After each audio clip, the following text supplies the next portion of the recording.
Hello दोस्तों, स्वागत है आप सभी का आपके अपने इस यूट्यूब चैनल में। तो वीडियो आप पूरा शुरू से अंत तक देखिएगा। लास्ट में यदि आपको वीडियो अच्छा लगे तो वीडियो को लाइक कीजिएगा। चैनल पे नए हैं तो चैनल को सब्सक्राइब कीजिएगा। आज हम बात करेंगे राजस्व निरीक्षक भर्ती 2021 के बारे में। ठीक, इसके बारे में विस्तार पूर्वक जानकारी अभी हम देखेंगे इस वीडियो में। तो जैसा आपको बता दूं, अभी फिलहाल कल के ही न्यूज में आया हुआ था आपका, ठीक ना, कि 16,000 पदों पे जल्द ही भर्तियां होने वाली है। ठीक, लेकिन उसके परिप्रेक्ष्य में वीडियो नहीं बनाया जा रहा है। आपका राजस्व निरीक्षक भर्ती के बारे में आज विस्तार से आपको बताया जाएगा। देखिए, राजस्व निरीक्षक का जो भर्ती हुआ था, पिछला भर्ती आपका 2016 में हुआ था। ठीक, जिसको मैं अभी डिटेल्स से आपको दिखाऊंगा। ठीक, 2016 में हुआ था। उसके बाद आपका एक न्यूज आया हुआ था, देख सकते हैं यहाँ, 17/7/2020 मतलब 17 जुलाई 2020 को न्यूज आया हुआ था। जिनका आपका 2016 में रिक्वायरमेंट निकला हुआ था, उनका परीक्षा हुआ था 2017 में, और वेटिंग लिस्ट के साथ आपका चयन सूची हो गया था 2020 में। 2020 में उनका पूरी तरह से कार्यभार ग्रहण कर दिया गया है, मतलब उनकी नियुक्ति की जा चुकी है 2020 तक। ठीक, उसके बाद आपका मार्च या अप्रैल 2020 तक उनकी नियुक्ति की जा चुकी है। उसके बाद यहाँ आपका आया था आदेश नया अटल नगर रायपुर की तरफ से 17 जुलाई 2020 को, कि राज्य शासन द्वारा द्वारा राजस्व निरीक्षकों को सहायक अधीक्षक भू अभिलेख के पद पर वेतन मैट्रिक्स लेवल 8 के तहत, ठीक ना, में पदोन्नत करते हुए उनके कार्यभार ग्रहण करने के दिनांक से अस्थायी रूप से आगामी आदेश तक नीचे दर्शित तालिका में उनके नाम प्रमुख कॉलम 4 में दर्शाए अनुसार पदस्थ करता है। मतलब यहाँ आपका बताया गया है कि पदोन्नत किया गया है। किसको पदोन्नत किया गया है? राजस्व निरीक्षक जो हैं आपके, ठीक ना, राजस्व निरीक्षक जो थे उनको उनके पद में वृद्धि, मतलब उनकी पदोन्नति की गई है, मतलब उनको ऊंचे लेवल में भेजा गया है। नॉर्मल सी भाषा में बोले तो ऊंचे लेवल में भेजा गया है, मतलब उनसे हाई लेवल के पोस्ट में उनको पदोन्नत उनका किया गया है। ठीक ना, तो उनके उनसे बड़ा पोस्ट क्या होता है आपका? तो मतलब उनका पदोन्नत जो होता है राजस्व निरीक्षक का, वो होता है आपका सहायक अधीक्षक भू अभिलेख के पद पर। ठीक ना, सहायक अधीक्षक भू अभिलेख के पद पर उनका पदोन्नति होता है। जैसे पटवारी का पदोन्नति होता है राजस्व निरीक्षक मतलब आरआई में, उसी प्रकार उनका पदोन्नति हुआ है। ठीक, तो ये पदोन्नति आपका हुआ 17/7/2021 में। ठीक ना, वो आदेश आपका जारी हुआ था। साथ में अभी आपको फिलहाल न्यूज में जो अभी मैं दिखाया था, उसमें भी आपको देखने को मिला होगा। यहाँ से दिखा देता हूं मैं आपको। देखिए, यहाँ आपको साफ साफ मेंशन किया गया है कि 11 नए तहसील बनने हैं। ठीक ना, 11 नए तहसील क्या हुआ है? बनने हैं। ठीक, 11 मतलब नया तहसील बनेगा। क्या होगा? 11 नया तहसील बनेगा।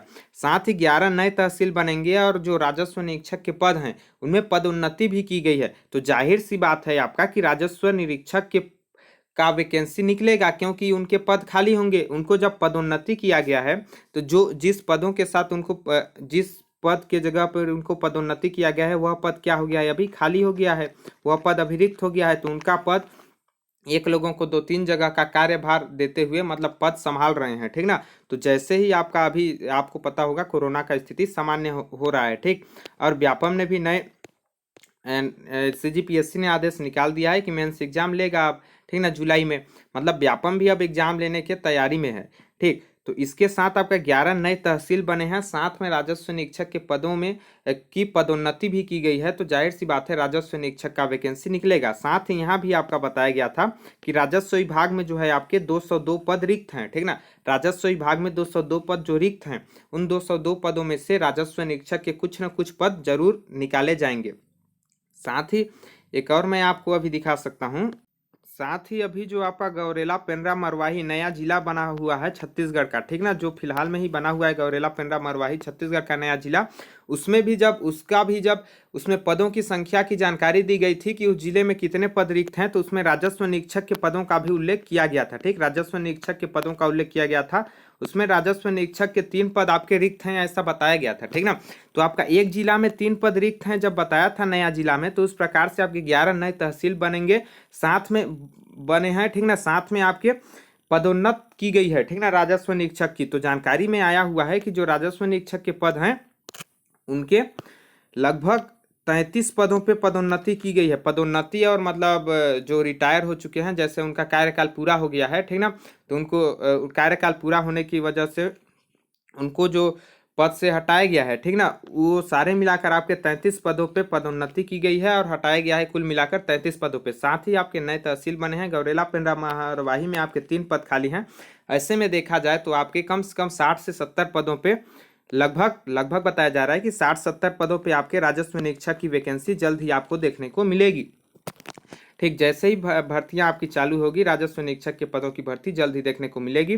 और जैसे ही भर्ती निकाली जाएगी, आपको टाइम, ज़्यादा दिन का टाइम नहीं दिया जाएगा तैयारी करने का। ठीक, तो यदि आप इसके लिए एप्लीकेबल हैं, आप अप्लाई करना चाहते हैं, अभी आपको बताऊंगा कि इसके लिए सिलेबस क्या होता है, ठीक ना, इसमें योग्यता क्या होती है। तो चलिए इसके बारे में देख लेते हैं, इसके सिलेबस व योग्यता के बारे में डिटेल। तो देखिए, जैसा कि अभी मैं बता रहा था, आपका आया हुआ था 26/10/2016, ठीक ना। 2016 में आपका राजस्व निरीक्षक की सीधी भर्ती हेतु विज्ञापन आया हुआ था। देख सकते हैं आप, परीक्षा की तिथि आपका 2017 में परीक्षा हुआ था, ठीक ना। और ऑनलाइन आवेदन आपको 2016 में भराया गया था। ठीक, प्रदेश के 16 जिलों में आपका जिला परीक्षा केंद्र दिया हुआ था परीक्षा के लिए। ठीक, साथ में यहाँ शुल्क आपका बताया गया था कि जो सामान्य वर्ग है उनके लिए 350 रुपये शुल्क, अन्य पिछड़ा वर्ग है उनके लिए 250 रुपये शुल्क, और अनुसूचित जाति एवं जनजाति के लिए 200 रुपये शुल्क आपका रखा गया था। ठीक है, ऑफलाइन यहाँ पंजीकृत डाक व स्पीड पोस्ट से भेजे जाने वाले आवेदन पत्र मान्य नहीं होंगे, मतलब ऑनलाइन आवेदन आपको करना था।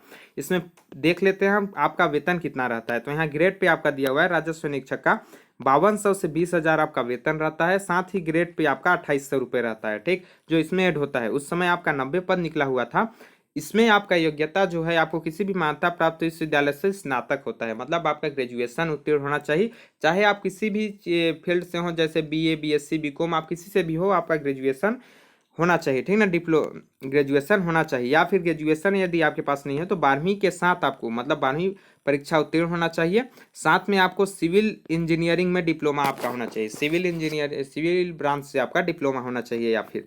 ठीक, अब देख लेते हैं इसके बारे में, आयु वगैरह कैसे होती है। ठीक, तो देख सकते हैं आपको, छत्तीसगढ़ के आप किसी भी राज्य के निवासी हैं तो इसके लिए एप्लीकेबल रहते हैं, मतलब आप आवेदन कर सकते हैं। ठीक, देख लेते हैं यहाँ, आयु आपका न्यूनतम 21 वर्ष होना चाहिए। ठीक ना, जब भी निकलेगा आपका न्यूनतम आयु 21 वर्ष होना चाहिए, और अधिकतम आयु आपका 40 वर्ष होना चाहिए, मतलब 21 से 40 वर्ष तक के आप हैं तो आप इसके लिए एप्लीकेबल हैं, आप इसमें फॉर्म भर सकते हैं।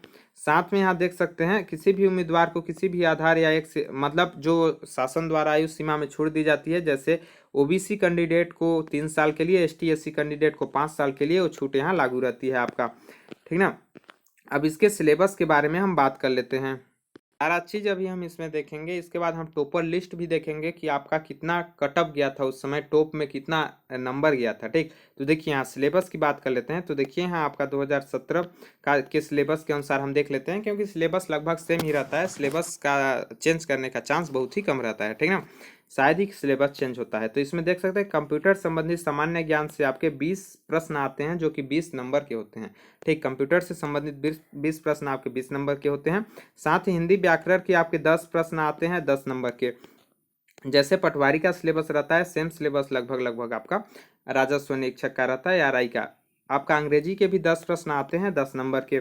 ठीक, उसके बाद गणित का यहाँ प्रमुख रोल होता है। देख सकते हैं, गणित के 30 नंबर के 30 प्रश्न आते हैं आपके।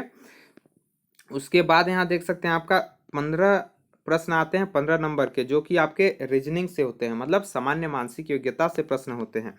उसके बाद सामान्य ज्ञान से संबंधित यहाँ 35 प्रश्न आते हैं, जो कि 35 नंबर के होते हैं। इसमें आपका बहुत बड़ा इसका रहता है सिलेबस। भारतीय राजनीतिक व्यवस्था एवं संविधान से प्रश्न आते हैं, भारतीय इतिहास एवं राष्ट्रीय आंदोलन से प्रश्न आते हैं, भूगोल से प्रश्न आते हैं, भारतीय अर्थव्यवस्था से प्रश्न आते हैं, सामान्य विज्ञान से प्रश्न आते हैं, सामयिक घटनाक्रम, खेलकूद व देश विदेश से आते हैं। ठीक, उसके बाद यहाँ देख सकते हैं 15 प्रश्न आते हैं 15 नंबर के, छत्तीसगढ़ सामान्य जानकारी। ठीक ना, छत्तीसगढ़ सामान्य जानकारी के 15 प्रश्न आते हैं 15 नंबर के, जिसमें आपको छत्तीसगढ़ का इतिहास, भूगोल, राजनीतिक व्यवस्था, अर्थव्यवस्था, शासकीय योजनाएं, पुरस्कार, सम्मान, परंपराएं, लोकगीत, संगीत, महत्वपूर्ण व्यक्ति एवं छत्तीसगढ़ से संबंधित अन्य महत्वपूर्ण विषयों के बारे में बताया जाता है। टोटल आपके 150 प्रश्न आते हैं, जो कि 150 नंबर के होते हैं। ठीक, 150 प्रश्न 150 नंबर के होते हैं।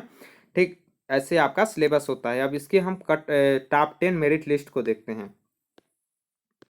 यहाँ देखिए, अब यहाँ आपका टॉप 10 मेरिट लिस्ट दिया गया है 2017 का। ठीक ना, 2017 में क्या था, रैंक 1 जो लाए थे उनका नाम था विपिन लालवानी। ठीक ना, इन्होंने 113 नंबर प्राप्त किया था। कितने नंबर, 150 में आपका 113 नंबर प्राप्त किया था इन्होंने। उसके बाद सेकेंड रैंक में आपके विवेक देवांगन आए थे, जो कि 108 नंबर प्राप्त किए थे। ठीक, उसी प्रकार अब 10वें नंबर में हम देख लेते हैं, 10वें नंबर पे यहाँ देख सकते हैं, 10वें रैंक पे आपके आए थे 104 नंबर लेकर नीलकांत यादव। ठीक ना, नीलकांत यादव। मतलब आपका 1 से 10 तक के जो टॉप 10 हुए थे उसमें न्यूनतम नंबर आपका 104 था और अधिकतम नंबर 113 था। ठीक ना, मतलब ये 2017 का कट ऑफ मतलब मेरिट लिस्ट आपको बताया जा रहा है टॉप 10। ठीक, तो यदि अभी फिलहाल में आपका भर्ती इसका निकलेगा, ठीक, तो इससे आप 5 से 10 नंबर वृद्धि ही लेकर चलिए कि 5 से 10 नंबर जरूर ही इसमें वृद्धि होगा आपका। ठीक ना, क्योंकि उस समय और आज के ज़माने में बहुत ही फर्क है आपका, टेक्नोलॉजी बहुत ही ज़्यादा विकसित हो गया है। ठीक ना, तो उस समय 113 गया था, तो आज 7 नंबर 10 नंबर वृद्धि ही जाएगा। तो अपनी तैयारी कुछ इस प्रकार लेकर चलिए कि आपका सिलेक्शन हो जाए इसमें। ठीक ना, यदि आप ग्रेजुएशन पास हैं, इसमें अप्लाई करना चाहते हैं, तो अपनी तैयारी अभी से आप स्टार्ट कर दीजिए, क्योंकि जैसे ही वैकेंसी निकलेगा आपको समय बहुत ही कम दिया जाएगा। ठीक ना, तो उस समय आपका तैयारी अच्छे से नहीं हो पाएगा। तो वैकेंसी कब निकलेगा इस पर ज़्यादा ध्यान देने की बजाय आप वैकेंसी जब भी निकले उसके लिए पूरी तरह से प्रिपेयर हो जाइए, तैयार हो जाइए, इस बात पर ज़्यादा ध्यान दीजिए। ठीक, तो अपनी तैयारी जारी कर दीजिए, क्योंकि जल्द ही वैकेंसी आपको देखने को मिल सकती है इसका इससे संबंधित। ठीक ना, क्योंकि पद आपके रिक्त हैं। तो यही था आज का वीडियो बनाने का उद्देश्य आप सभी के लिए। तो वीडियो आपको कैसा लगा कमेंट बॉक्स में कमेंट करके जरूर बताइएगा। यदि अच्छा लगा होगा तो लाइक कीजिएगा, चैनल पर नए हैं तो चैनल को सब्सक्राइब कीजिएगा। वीडियो देखने के लिए बहुत बहुत धन्यवाद। जल्द मिलेंगे अगले वीडियो में। यदि आप मेरे व्हाट्सएप ग्रुप में ज्वाइन होना चाहते हैं तो लिंक आपको डिस्क्रिप्शन बॉक्स में मिल जाएगा, वहाँ से आप जाकर ज्वाइन हो सकते हैं। वीडियो देखने के लिए बहुत बहुत धन्यवाद। जल्द मिलेंगे अगले वीडियो में, तब तक के लिए जय हिंद, जय भारत, जय छत्तीसगढ़।